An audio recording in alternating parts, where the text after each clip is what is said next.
Hey everybody, welcome back to my channel. Look, I'm so excited to give you this review of the Justice League, but before I do that, go ahead and subscribe to my channel and click the notification bell so you can get notified when I do other movie reviews. I also check out my channel to see what other reviews are there, so that way if you are looking to see something this weekend, go ahead and take a look at my reviews and see if anything piques your fancy, and then go see that one in the theater. So today we are talking Justice League. Justice League is the latest installment in the DC Comics universe, so that includes Batman, Superman, Wonder Woman, yada yada yada yada. A lot of people like to pit them against the Marvel comics and like to do a bunch of like side-by-side comparisons of those movies. I will do a little bit of that because Thor Ragnarok came out recently, so we'll talk a little bit about both of those. In Justice League, you have Batman, Wonder Woman, The Flash, and Aquaman all occupying this movie, and they're all working towards defeating Steppenwolf, who is this creature who is coming for these mother boxes so he can put them together, and then once they come together, then he will rain destruction on Earth. I do not care for Ben Affleck's Batman. Not at all. I don't care for it. So seeing him again in this movie as Batman is already like negative points there. I did like Wonder Woman. I do like Gal Gadot. I think she does a really great Wonder Woman. This is our first time seeing Jason Momoa as Aquaman. Jason Momoa is like everything. I've been missing him from Game of Thrones ever since he died in like season 1. So I'm so excited to see him in this movie.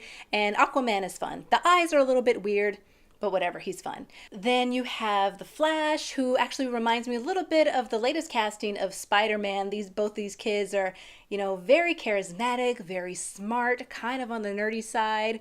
And then they have the red suits and they do cool things. So this Spider-Man and this Flash kid, very similar to me, but I don't hate it. I actually really liked it. Actually, The Flash was kind of one of my favorite characters in this movie. Then you have Cyborg and you have Superman.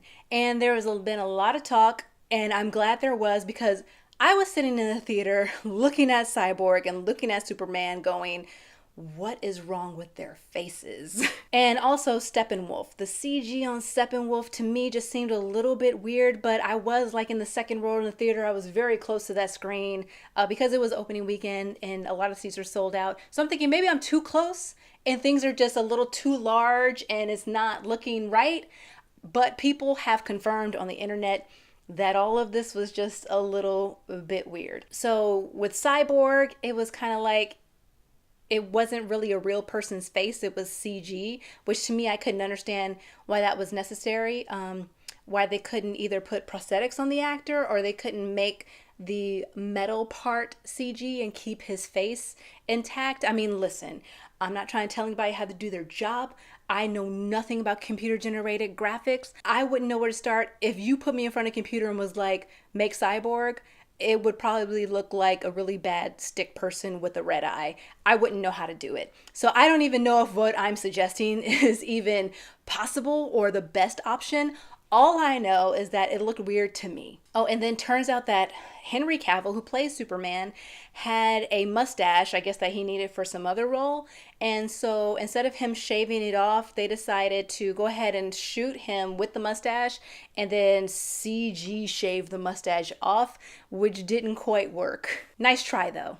Nice try. Now, the movie overall was a little bit blah. So some of my favorite scenes in this film, one of them was when the Amazonians is trying to keep the mother box away from Steppenwolf, and it just gave me more of like that battle stuff that I really loved in Wonder Woman.